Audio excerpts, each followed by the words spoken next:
ఇటు కాంగ్రెస్ ప్రభుత్వము అధికారంలోకి వచ్చి సంవత్సరం కావస్తా ఉంది. ఈ సంవత్సర పాలన పైన ఒక్కసారి అడిగి తెలుసుకుందాం. మనతో పాటు బీఆర్ఎస్ నేత పవన్ గౌడ్ గారు ఉన్నారు. అక్కడ ఎట్లా చూస్తారు సంవత్సర పాలన? సంవత్సర పాలన వినాశనం విధ్వంసాలతోటే అయిపోతుంది.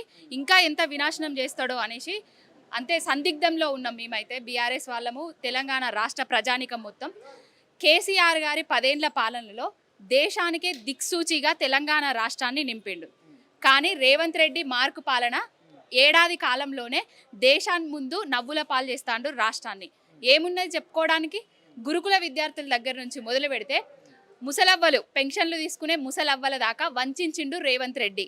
నేనిస్తా వస్తా ఇది చేస్తా అది చేస్తా అనేసి కొన్ని ప్రగల్భాలు పలికిండు. అవి మాటలకు మాత్రమే పరిమితమైన సంక్షేమంతో సంబురపడ్డరు. కేసీఆర్ గారి పాలనలా వినాశనంతో విలిపిస్తున్నారు. ఇప్పుడు రేవంత్ రెడ్డి పాలనలా ఏం చేస్తాడో ఏమవుతుందో అనేది తెలంగాణ రాష్ట్ర ప్రజానికం మొత్తం చూస్తూనే ఉన్నది. రెగ్యులర్గా మనం చూస్తూ ఉన్నాం. ఇప్పుడు దాదాపు 7 రోజుల నుంచి కూడా విజయోత్సవాలు అంటూ కూడా రాష్ట్రంలో మేము ఇది ఇచ్చినాం, ఇది చేసినాం, ఉద్యోగాలు ఇచ్చినాం, అభివృద్ధి చేస్తున్నాం, పథకాలు ఇచ్చినాం, ఏ దేశంలో లేనట్టుగా అభివృద్ధి చేసినాం అని చెప్పి కూడా ముఖ్యమంత్రి మాట్లాడుతూ ఉన్నారు. అవి విజయోత్సవాలు కాదు, దగోత్సవాలను పెట్టుకోవాలి. విజయోత్సవాలంటే రైతులకు రైతు బంధు ఇచ్చిండా?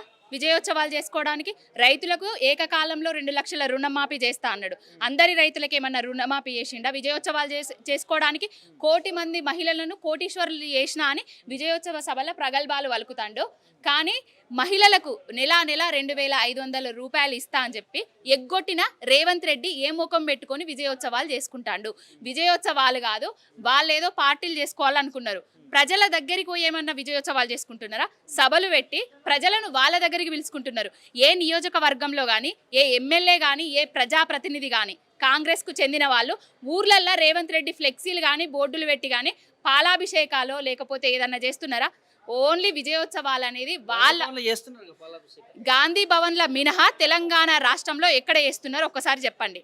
ఏ రాష్ట్రం, ఈ తెలంగాణ రాష్ట్రంలో ఏ ఊరికన్నా ఎవరు లేకుండా పోయే శక్తి ఈ కాంగ్రెస్ నాయకులకు ఉన్నదా?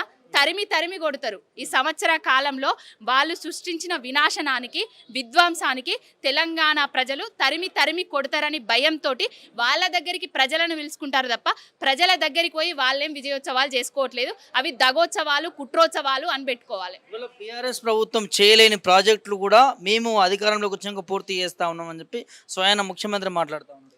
సిగ్గులేదా జీడిగింజ అంటే నల్లగుండా నాకేం సిగ్గు అన్నట్టుగా ఉన్నది. ఇది ఏంటంటే ఏడాది కాలంలో 1,00,000 కోట్లకు పైచిలుకు అప్పులు చేసిండు రేవంత్ రెడ్డి.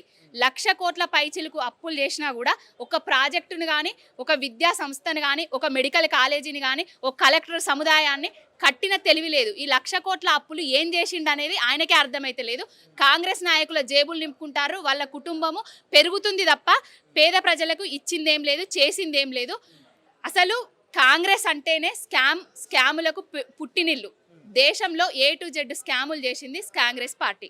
ఇప్పుడు తెలంగాణ రాష్ట్రంలో కూడా అదే విధంగా పాలిస్తున్నారు.